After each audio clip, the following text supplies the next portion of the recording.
우리 앞뒤 사람 윙크하면서 5명씩 좋은 일이 주 안에서 있을 줄 믿습니다. 저한테만 윙크하지 말고. 예, 감사합니다. 예. 오늘 저는 예배 시리즈 5번째, 예배는 전쟁이다. 조금 이렇게 무시무시한 제목을 달아서 죄송합니다만은 그런 제목으로 여러분과 함께 말씀을 나누도록 하겠습니다.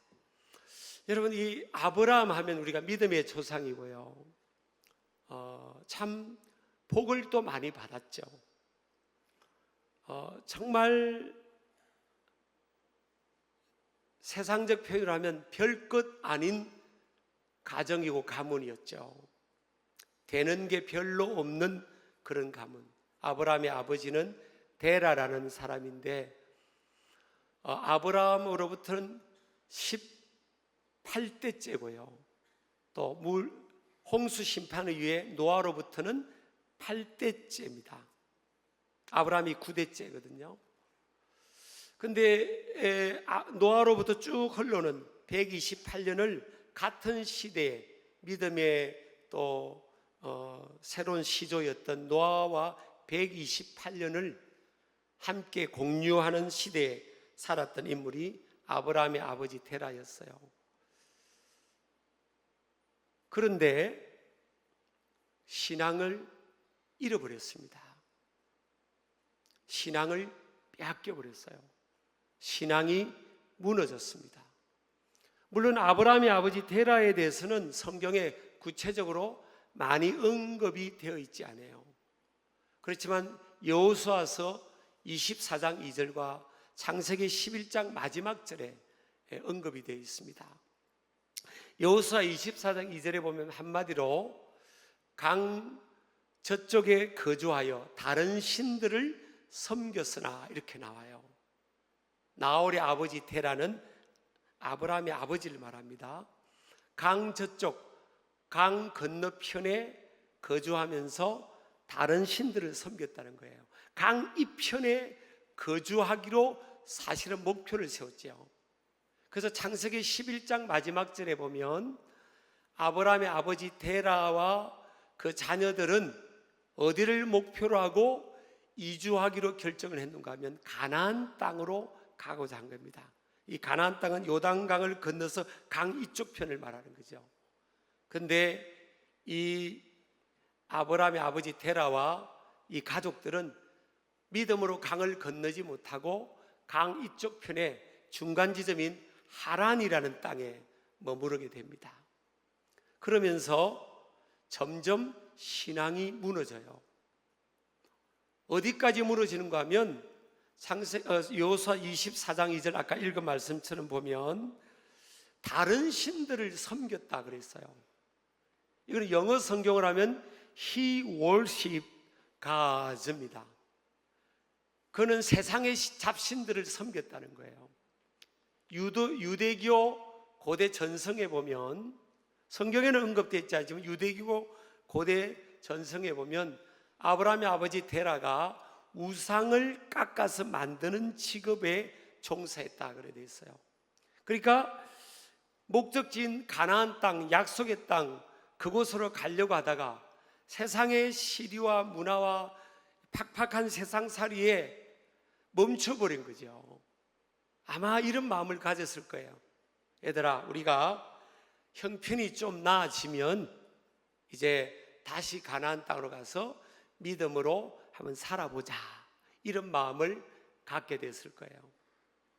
그런데 적당한 타협을 하며 살아가다가 이제는 어디까지 무너지는가 하면 하나님을 예배하는 것은 사라지고요, 오히려 세상의 신을 섬기고 예배하는 그런 데까지 믿음이 떨어져 버린 거죠. 여러분, 그런 환경에서 지금 아브라함이 자라난 겁니다. 그런데 우리가 결론적으로 말씀하면 그럼에도 불구하고 아브라함은요, 위대한 신앙의 조상이 되고 이 땅에서도 가장 하나님 앞에 복을 받은 그런 인물이 되는 거잖아요. 그래서 하나님께서 이 세상을 향해서 시대마다 하나님을 당신을 계시하고 드러내실 때 인간의 육신의 눈으로는 하나님이 보이지가 않잖아요. 왜? 영이신 하나님이고 우주 만물보다 더 크신 하나님이시기 때문에 인간의 육신의 눈으로는 하나님을 다 인식할 수가 없잖아요. 그래서 하나님은 하나님을 소개할 때 꼭 그 하나님 성호 앞에 사람의 이름을 붙일 때가 많았죠. 그래서 나는 아브라함의 하나님이다, 나는 이삭의 하나님이다, 나는 야곱의 하나님이다, 그렇게 사람의 이름을 시대마다 붙인 거예요. 그 아브라함, 이삭, 야곱을 뭐예요? 믿음의 간판 주자로 내세운 겁니다. 여러분, 시대마다 하나님은 이 세상을 향해서 하나님이 어떤 하나님인지를 보이시기 위해서 하나님은 사람을 선택해서 그 사람의 생애 속에 역사하시는 하나님의 스토리를 통하여 세상을 향해서 하나님을 영원한 테스티모니하고 증언하고 증거하기를 원하셨던 거죠. 아브라함 시대 때는 아브라함을 세웠고, 야곱, 이삭 시대 때는 이삭을 세웠고요, 야곱 시대 때는 야곱을 세운 겁니다. 물론 아브라함 시대 때는 아브라함 한 사람만 하나님을 믿은 게 아니죠. 창세기 12장 1절에서 4절까지도 보면 1절에 보면 하나님께서 여호와께서 아브라함에게 이르시되라고 말씀할 때 이 이르시되 말씀하셨다는 뜻이잖아요. 여기서 사용되는 히브리어는 아마르라는 단어입니다. 이 아마르라는 단어는 일반적 보편적으로 말씀을 하다 할 때 사용됐던 단어예요. 그리고 어떤 한 사람을 꼭 집어넣고 하나님께서 너에게만 말한다는 뜻이 아니에요. 아브라함에게도 말씀하시고 그 당시에 다른 사람들에게도 하나님은 끊임없이 말씀을 한 거예요. 근데 4절에 보면 아브라함이 여호와의 말씀을 따라갔고 할 때 여기서 여호와의 말씀이라는 이 단어는 히브리어로 다바르라는 단어가 사용됩니다. 이 단어는 하나님의 절대 명령, 따라서 하나님의 절대 명령. 이 구약 성경은 히브리어로 기록되어 있는데 최초의 성경은 이것을 헬라어로 최초로 번역한 성경이 70인역이라고 합니다. 그 70인역에 보면 이 4절의 말씀을 레마라는 단어로, 헬라 단어로 번역이 됐어요. 그것은, 레마는 하나님의 이 주권적 메시지, 하나님께서 개인에게 특별하게 전하는 메시지를 말할 때 사용된 단어예요. 그러니까 여러분, 하나님의 말씀이 아브라함뿐만 아니라 많은 사람들에게 시대마다, 아브라함 때는 아브라함을 중심으로 많은 사람들에게 전해졌고, 이삭 시대는 이삭에게 전해졌지만, 하나님의 그 말씀을 나에게 주시는 하나님의 절대 명령으로 받고 그 말씀을 결단하고 그 말씀을 따라간 사람은 아브라함이라는 거예요. 자, 지금 제가 여러분, 지금 3부 예배 때 많은 사람에게 지금 보편적으로, 일반적으로 하나님 말씀을 전하잖아요. 근데 이 말씀을 전하지만 하나님 말씀은 살아있고 운동력이 있어서 좌우의 날성근보다 예리하여 혼과 영과 및 관절과 골수를 찔러 쪼갠다 그랬어요. 근데 이 말씀은 살아 움직이는 거예요. 근데 어떤 사람은 이 말씀을 믿음으로 받아서 나에게 주시는, 하나님이 지금 나에게 말씀하시는 말씀으로 받고 그 말씀을 결단하는 사람이 있고, 그다음 말씀을 듣고 흘려버리는 사람이 있는 거예요. 아브라함 시대도 많은 사람들이 하나님 말씀을, 똑같은 말씀을 들었겠죠. 그렇지만 그 말씀을 듣고 흘려보낸 거예요. 근데 아브라함은 정말 콩가루 지방과 같은, 내세울 것이 없고 신앙이 무너지고 암울하고 빛이 없는, 내일이 보이지 않는, 되는 게 없는 그런 정말 절박하고 절대 절망과 같은 그런 가정이었어요. 여러분, 믿음의 택한 백성이 엉뚱한 길로 가면 인생이 꼬이게 돼요. 물고기를 잘 잡던 베드로도 사람을 낚는 어부의 길에서 다시 옛날 생활로 물고기를 잡으러 가니까 한 마리도 잡히질 않잖아요. 그게 일반적인 하나님의 섭리거든요. 그런데 하나님께서 어느 날 아브라함을 찾아오셔서 아브라함아, 너는 내가 너에게 보여줄 땅으로 가라. 떠나가라. 너는 본토 친척 아비 집을 떠나 내가 내게 보여줄 땅으로 가라. 그런 겁니다. 그때 아브라함은 이 말씀을 붙들고 갈 수도 있고 그냥 말씀을 듣고 말 수도 있는 거예요. 근데 아브라함은 하나님이 이 말씀은 나에게 주시는 절대 명령으로 그 말씀을 받고 결단하고 그 말씀을 따라간 겁니다. 그래서 하나님이 그 이름도 바꿔주고요, 한 가정의 큰 아버지였던 그가 이제는 열국의 큰 아버지로 하나님께서 격상시켜 주는 거예요.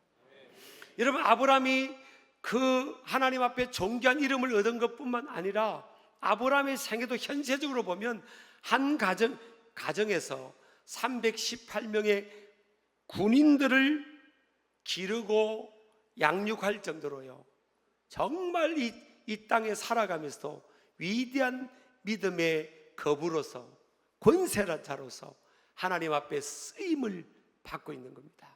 그래서 여러분, 저와 여러분도, 여러분의 가정도 자녀 손들도 하나님 앞에 아브라함의 복이 임하기를 주의 이름으로 축복합니다. 아무것도 아닌 인생, 정말 내세울 곳이 nothing과 같은 인생이 어떻게 그 존귀한 인생이 됐을까? great person이 됐을까? 위대한 인생을 살게 됐을까? 오늘 그 비결을 보면요, 아브라함이 이것도 잘하고 저것도 잘하고 이것도 잘하고 팔방미인이 아니에요. 아브라함에게도 많은 약점이 있었어요. 근데 하나님이 뭘 보고 뭘 보시고 하나님이 아브라함을 축복했을까? 그 한 가지가 뭘까라는 거예요. 만약 저와 여러분도 아브라함이 팔방미인이고요, 만능 엔터테이너였다면 우리도 좌절했겠죠. 아브라함 다 잘하는 거니까 그렇겠지, 그러잖아요. 근데 아브라함은요, 부모도 시원찮았어요. 내세울 곳이 없어요. 이미 나이도 75세가 됐어요. 그런데 뭘 봤냐는 거예요. 75세의 믿음을 받아들이면서, 여러분, 아브라함의 생애를 쭉 성경을 창세기 12장, 11장 마지막부터 쭉 살펴보면요, 아브라함에게 있어서 복을 받을 수 있는 딱 특징이 나와요. 그게 뭔가 하면 예배입니다. 예배. 그의 예배의 대상에 변화가 일어납니다. 아브라함의 아버지 테라는 하나님의 택한 백성이었지만 이 세상에 살다가 믿음이 다 무너지고 오히려 세상의 신을 따라갔죠. 요즘의 세상의 신은 뭡니까? 세상의 신, 세상의 우상은 뭐예요? 물질인데, 물질. 맘모니즘이에요. 맘모니즘. 이 맘몬 우상. 돈이 어느덧 수많은 사람들의 마음속에 또아를 치고 첫 번째가 돼버린 거예요. 여러분, 예배의 대상은 내 인생의 첫 번째인 거예요. 나를 이 즐겁게 하고 내 삶의 가장 우선순위가 되는, 가장 가치 있게 여겨지는 이것이 예배의 대상인 거잖아요. 이 현대인들에게서는 예배의 대상이 일반적으로는요, 맘몬이즘입니다. 맘몬. 이 물질의 물질. 아브라함의 아버지 테라도 이 물질, 세상의 이 먹고 사는 문제를 따라가면서 적당하게 신앙을 타협하다가 점점 무너졌을 것입니다. 그런데 아브라함은 인지적으로 자각을 한 거죠. 내가 아버지의 길을 갈 건가? 하나님께서 나에게 주시는 새로운 비전의 믿음의 길을 결단할 건가? 이 아브라함에게는 양자택일의 결단이 아브라함에게 자유의지로 주어진 거죠. 그때 아브라함은 믿음으로 살기를 결단합니다. 이 눈에 아무 증거 아니 보이고 이 귀에 아무 소리 아니 들린다 할지라도 창세기 12장 4절 말처럼 나는 여호와의 말씀을 따라가리라. 나는 여호와의 말씀, 절대적인 이 주권적 말씀, 이 약속의 말씀을 따라가리라. 이렇게 결단한 거예요. 그러니까 아브라함이 그 이후로 아브라함의 삶은요, 창세기 12장 7절에 보면 끝에 보면 여호와께 그가 그곳에서 제단을 쌓고, 8절에도 보면 그가 그곳에서 여호와께 제단을 쌓고, 13장 3절에도 13장 8절에도 14장 20절에도 15장 21절에도 끊임없이 아브라함은 뭐예요? 하나님 앞에 제단을 쌓았다는 구절이 나와요. Wherever he go, he worship God. He worship God. 그는 하나님을 예배하는 것을 삶의 프라이오리티로, 우선순위로 삼았다는 겁니다. 어디로 가든지 그는 예배를 앞장세운 거예요. 예배가, 내가 하나님 앞에 예배한다고 내 삶에 뭐가 일어나냐, 그렇게 생각하는 사람이 있지만, 근데 아브라함은 뭐예요? 내가 하나님을 예배하는 것이 내 삶의 우선순위다. 내가 존재하는 목적이 예배다. 그러면서 그는 삶의 우선순위로 뭐예요? 예배를 선택합니다. 그래서 아브라함의 삶을 쭉 성경 읽다 보면 예배하고 하나님 앞에 제단을 쌓았다는 게 계속 반복돼요. 여러분, 그거밖에 없어요, 아브라함이요. 그런데 하나님은 그 예배하는 사람, 예배하는 공동체, 하나님은 함께 해주시는 거예요. 예배가 무너지면 다 무너집니다. 그 아버지는 예배가 무너지니까 다 삶의 건강이 흔들리고 무너져 버렸어요. 근데 아브라함은 믿음으로 결단으로 예배를 붙드는 겁니다. 요한복음 4장 23절 4절에 보면 아버지께 참되게 예배하는 자들은 영과 진리로 예배할 때가 오노니 곧 이때라. 아버지께서는 자기에게 이렇게 예배하는 자들을 찾으시니라. 하나님은 영이시니 예배하는 자가 영과 진리로 예배할지니라. 하나님은 누구를 찾으신다는 거예요? 영과 진리로, 진정으로 성령 안에서 예배하는 자들을 하나님은 찾고 있다는 겁니다. 하늘의 신령한 은혜를 끼치기 위해서, 또 하나님이 축복하시기 위해서 예배하는 자를 찾으신다는 거예요. 아브라함은 예배하는 사람이었습니다. 그는 비록 75세의 신앙생활을 출발했지만 그가 죽을 때가 175세까지예요. 그동안에 그는 끊임없이 100년 동안 예배하는, 죽기 전까지 그는 예배하는 삶을 살았어요. 그래서 아브라함은 예배는요, 신실성이에요. 따라합시다. 예배의 신실성. 신실하다는 게 뭐예요? 처음과 나중이 변하지 않는다는 게, 꾸준하다는 거예요. 여러분, 100년을 그 스피릿으로 이어가기가 쉽지 않아요. 사람은요, 변화보다는 변질되기가 쉬운 거예요. 엊그저께 보니까 우리나라 여러분 30대 전성기의 기업이 여러분 보니까 몇 개 안 남았더만요. 다 바뀌고 사라진 기업도 많고요. 엊그저께 기사를 제가 봤어요. 제가 구체적으로 띄우기는 좀 그래서 그렇지. 여러분, 이게 계속 새롭게 변화되기는 어려워요, 사실은. 근데 가만히 놔두면 그냥 변질되는 거예요. 여러분, 가만히 물길 따라 놔둬보세요. 어느 날 눈 떠보면 저 멀리 가 있잖아요. 이게 우리의 모습이에요. 그러니까 아담과 하와 이후로 인간은 본능은 뭐예요? 예배하는 게 본능이 아니에요. 밥 먹는 것도 본능이죠. 잠자는 것도 본능이죠. 우리의 삶에 많은 욕구들이 본능이 많이 있어요. 근데 예배는 본능이 아니에요. 그래서 하나님께서 제자들을, 예수님이 12제자들을 양육할 때 딱 하나 양보하지 않은 게 뭔지 아세요? 예배입니다. 예배. 겟세마네 동산에서 죽음을 앞두고 있는 시점에도 그 하루 종일 예수님을 따라다니면서 지쳐있던 제자들을 주님이 뭘 했으면, Wake up please. Why didn't you pray to God for 1 hour? 그랬어요. 왜 1시간 동안도 기도할 수 없느냐? 왜 하나님 앞에 이 어려울 때 기도하지 못하고 예배하지 못하느냐? 인간적으로 할 말이 많잖아요. 예수님, 부지런한 예수님 따라 하루 종일 다니고 얼마나 우리가 지친지 아시잖아요. 하루 종일 우리 먹고 사느라고 얼마나 우리가 힘든지 아시잖아요, 예수님.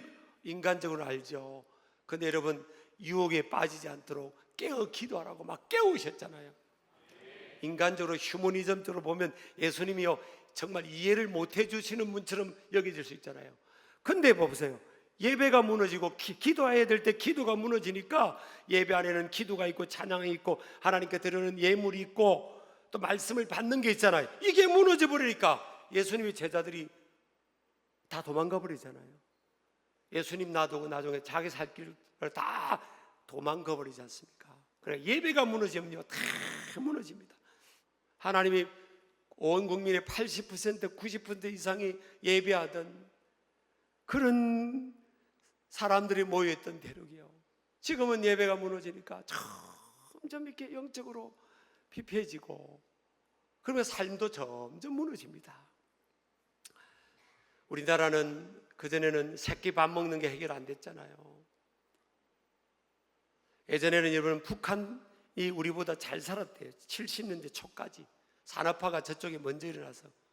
근데 이제 공산정권이 들어서고, 공산주의 정권이 들어서 교회는 핍박받게 돼 있어요. 아멘을 안 해도 사실이에요. 사실은 공산주의 정권은 꼭 이게 안 맞아요. 이게 교회하고는, 복음하고는 그 영적인 문제이기 때문에 그런 거예요. 그래서 요한계시록에 보면 붉은 용이라고 표현되어 있잖아요. 그러니까 교회를 자꾸 핍박하니까, 그 예전에 이 평양은요 1907년도에 보면 제2의 예루살렘이라고 그랬어요. 어마어마하게 교회가 부흥이 일어난 거예요. 어마어마하게 부흥이 났어요. 그래서 세계 선교사적으로 평양하면 제2의 예루살렘이라고 그랬어요. 근데 막 교회가 일어났는데 공산주의 정권이 들어서니까 믿는 사람들을 핍박하고 교회를 핍박하니까 이분들이 이제 6.25 1.4 때 밑으로 내려왔잖아요. 그리고 여기에서 막 흩어져서 있는 곳에서 교회를 세웠잖아요. 이 남쪽에서는. 예. 그리고 북쪽에서 이제 예배당문을 다 닫아버리고, 물론 믿는 사람은 지하로 숨어 들어간 분들도 소수 있겠지만, 그러니까 이제 북한이 교회가 사라지고 예배가 무너지니까 영적으로 어두워진 거예요. 그러니까 하나님의 문이 닫혀버렸어요. 그래서 지금 이게 러시아 우크라이나 전쟁 때 북한 그 군인들을 팔아가지고 지금 연명하고 있지 않습니까? 한 명당 돈 얼마씩 받고 지금 15,000명인가 보내가지고 수천 명 다 죽고, 지금 그거 가지고 지금 버텨내고 있고요. 언젠가는 무너질 겁니다. 북한도 정권. 아멘 안 한 사람 수상해요 사실은. 근데 이 남쪽은 보세요. 이야, 여러분 정말 저도 60년대 태어나가지고 정말 우리가 먹고 살기 힘들고요. 세상에 여러분 장로님들도 한번 심리사탕 하죠. 심리과자 알아요? 심리과자? 우리 저기 최은탁 아시죠? 저분은 강남에서 자라서 모르실 거야. 아세요? 심리과자. 그거는 사탕인데 사탕 물고 가면 심리 4kg를 걸어도 안 녹는 사탕이 있어요. 이거 만한 게서 이렇게 이거요. 그거 하나 교회에서 주면요, 그날은 하늘의 은총이 내린다는 사실. 얼마나 먹고 살 게 없은지 그거 하나 받아 먹으려고 그냥 큰 게 있었어. 큰 거. 그거는 이제 하루 종일 안 녹아. 그게 5원짜리 그거 하나 막 그냥 하늘의 은총을 받아. 그렇게 정말 살기가 그랬던 거 아닙니까? 이렇게. 근데 여러분, 어려울 때 우리 믿음의 부모님들, 조부모님 세대를 보세요. 교회 모여서 기도하고 예배하고, 새벽 기도는 뭐 기본이고 막, 그리고 새벽 기도 마치고 논에 나가고 밭에 가서 일하고, 또 사회는 뭐요? 새벽 종이 울렸네, 새 아침이 밝은. 딱 그거 교회 정신에서 나와서 그렇게 한 거잖아요. 막 너도 나도 요즘 뭐예요? 새벽 종이 울려, 새벽 종이 울렸냐, 나는 더 자리라. 그 어려울 때 그러니까 하나님 의지하고, 하나님이 그걸 보고 하나님께서 축복하신 거 아니에요. 우리가 지금 우리 시대 잘해서 지금 이만큼 복받은 게 아니에요. 사실은 착각하면 안 됩니다. 잠언 3장 6절에 보면요, 영어로 하면 Acknowledge your God in all your ways. 하나님 말씀합니다. I'll make your path straight. 그럽니다. 내가 뭐예요? 너의 길을 지름길로, 둘러가지 않고 지름길로 만들어주겠다는 거예요. 여러분요, 범사의 하나님을 인정하면, 범사의 하나님 중심으로 살면, 범사의 하나님 중심으로 먼저 하나님을 예배하는 자가 되면요, 하나님께서는 범사에 축복해 주겠다는 거예요. 여러분 아멘 하시기 바랍니다. 그래서 하나님께서 이 야곱을 24장 창세기 1절에 보면 아브라함이 나이가 많아 늙었고, 창세기 24장 1절에 보면 아브라함이 나이가 많아 늙었고 여호와께서 그에게 범사에 복을 주셨다 그랬습니다. 나이가 많아 늙으면 인생이 쇠퇴하고 쭈그러들 것 같죠. 아브라함은 보세요, 여호와께서 범사에 복을 주셨다는 겁니다. 아브라함 175세까지 살았는데 그때까지 예배를 놓치지 않아요. 예배를 붙드니까 나이가 들어가는데도 범사에 하나님께서 복을 주신 거예요. 우리 신길 가족들, 하나님 백성들, 이 땅에 있는 하나님 백성들이 이런 복을 누리기를 주의 이름으로 축복합니다. 그런데 문제는요, 예수님께서 지금 말씀하십니다. 마지막 때가 되면, 점점 예수님 오실 때가 가까이 되면 히브리서 10장 25절 말씀처럼 모이기를 피하는 어떤 사람들의 습관과 같이 하지 말라 그랬어요. 그건 뭐예요? 예수님이 오실 때가 가까워져서 말세가 가까워질수록 사람들이 뭐예요? 모이기를, 교회에 모여서 예배하는 것이 점점 패해진다는 거예요. 오후 예배도 없어지고 수요 예배도 없어져 그러고 금요일날도 없어지고 새벽 기도도 없어지고 육을 따라 살아가는 거예요. 그 마지막 때에 지금 경향이 그렇다는 거예요. 모이기를 피하는, 아니 꼭 뭐 교회에 모여야 돼? 꼭 교회에 모여서 기도해야 돼? 교회에 모여서 성경 공부해야 돼? 이렇게 되는 거예요. 이런 습관이 생기는 거예요. 근데 여러분 이거 싸워야 됩니다. 오늘 아브라함이 보니까요, 아브라함이 하나님께서 제물을 드리라고 하는데 암소를 드리고 암염소, 순염소, 비둘기를 드리라고 합니다. 이것은 하나님께서 여유가 있는 사람에게는 암소를 드리지만 또 중간층은 중류층은 염소를 드릴 수 있고 좀 형편이 안 된 사람은 비둘기라도 드리라는 거예요. 그러니까 하나님이 다 형편 따라 맞춰주겠다는 거예요. 그런데 아브라함이요, 그 가운데 제물들의 가운데를 다 쪼갭니다. 쪼개요. 근데 단 비둘기는 조그만하니까 그 쪼개질 않아요. 근데 오늘 성경에 보니까요, 하나님께서 아브라함의 그 예배를 받으시고 불로 응답하시는데 17절 보니까 쪼갠 고기 사이로만 타는 횃불, 하나님의 불이 지나가는 거예요. 어떤 사람에게 은혜가 임한지 아십니까? 쪼갠 사람, 마음을 하나님 앞에 쪼갠 사람. 이게 뭔가 상한 심령이에요. 사모하는 마음이에요. 하나님, 나는 이 예배의 은혜를 받아야 되겠습니다. 하나님, 예배에 주님 만나주세요. 우리 살려주세요. 우리 가정을 살려주세요. 예배 가운데 하나님 나에게 말씀해 주시고 나를 만나주세요. 나는 이 하나님을 만나지 않고는 살 수가 없습니다. 그게 쪼개는 겁니다.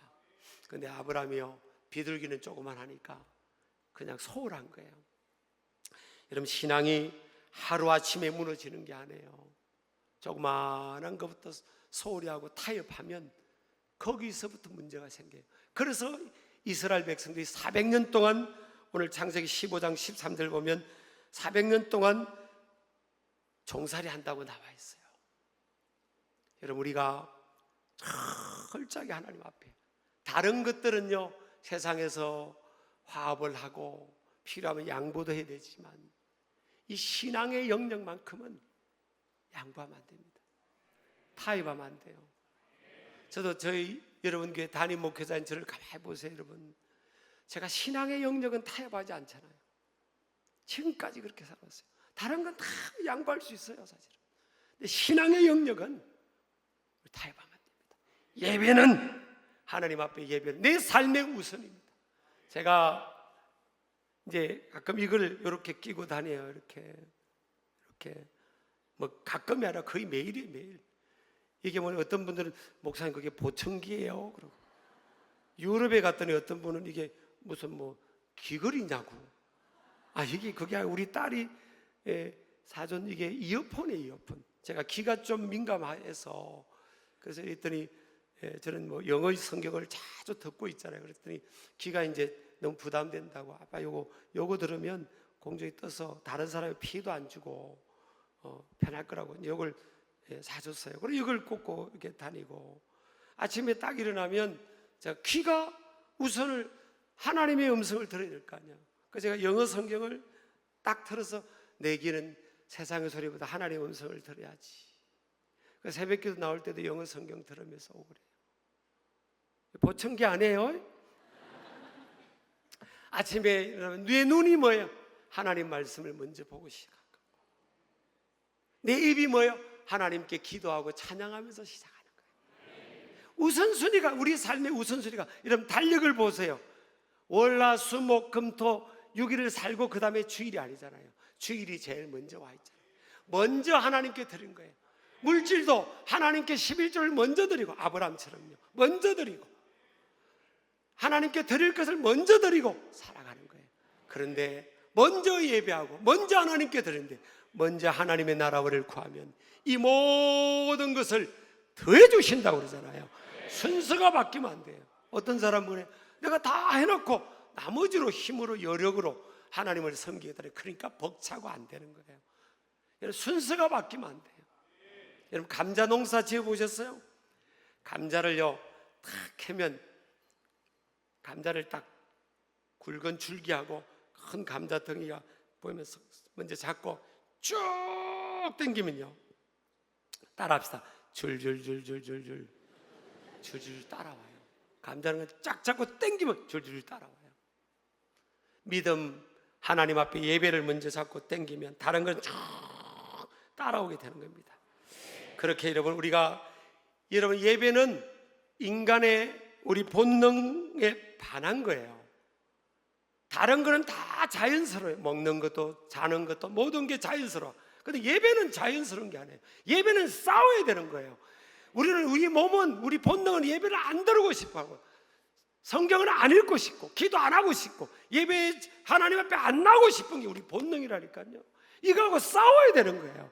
이게 전쟁이라는 거예요. 전쟁. 왜? 갈수록 지금 우리는 뭐예요? 습관을 쫓아 예배를 피하고 하나님 앞에 예배 드리는 거 등한해야 돼요. 그래서 유럽이 그렇게 된 거예요. 잘 살게 되고 여유 있게 되니까 예배가 우선순위가 안 되니까 그냥 이렇게 돼. 세월이 지나서 조그만 것 양보했더니 그냥 다 무너지는 거예요. 저와 여러분요, 조그만한 것도 우리는 예배 영역, 신앙의 영역을 양보하면 안 됩니다. 아이들에게도 그렇게 가르쳐야 됩니다. 우리가 예배는 우리 삶의 생명이다. 예배 놓치면 다 망한다, 죽는다. 우리는 예배만 붙들자. 여러분, 아브라함이 어떻게 해서 믿음의 조상하고 위대한 신앙의 모델이 됐습니까? 하나님의 간판 주자가 됐습니까? 예배. 죽을 때까지 100년 동안 그는 예배를 붙들었습니다. 그러니까 하나님께서 범사에 나이가 들어도 그를 꽉 붙들어주잖아요. 여러분, 이건 할 수 있지 않습니까? 여러분, 근데 그게 마음 먹는다고 되는 게 아니에요. 이건 전쟁을 치러야 됩니다. 결심해야 돼요. 우리 여기 보면 대구에서 목사님 따님하고 우리 사회하고 참 예쁘게 신앙생활 하는데, 내 말을 동의하죠? 전쟁을 치러야 돼요. 전쟁을 치러야 돼요. 교회 오는 것도, 기도하는 것도, 성경 읽는 것도, 함께 기도하는 것도 다 전쟁을 치러야 돼요. 이 예배 따라합시다. 예배는 전쟁이다. 이 전쟁에서 다 승리하는 우리 하나님 백성들 되기를 주의 이름으로 축복합니다. 다 일어나시겠습니다.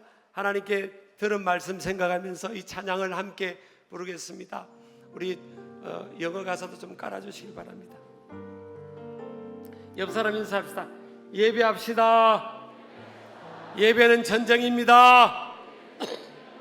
이 전쟁에 승리해야 됩니다. 전쟁에서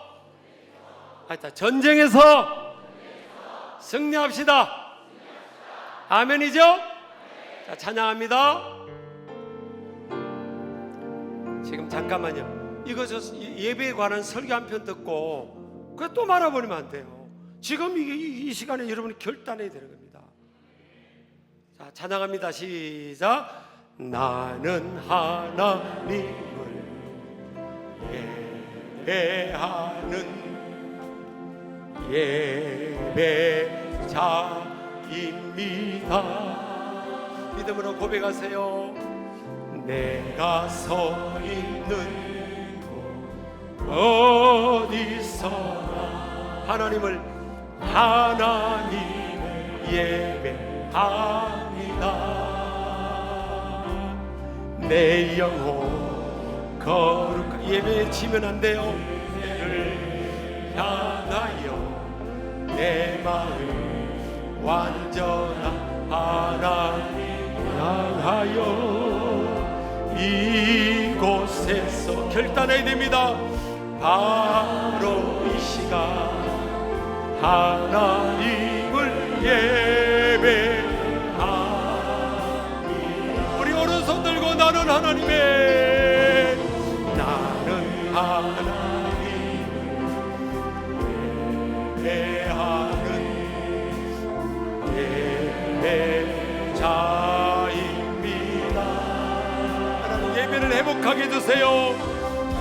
가서 예배합니다. 주님 어디서 하나님을 예배합니다. 할렐루야. 아니다. 아멘. 내 영혼 거룩한 은혜를 향한 내 마음 완전한 하나님 향하여 이곳에서 바로 이 시간 바로 이 시간 하나님을 하나님을 예배합니다. 하나님을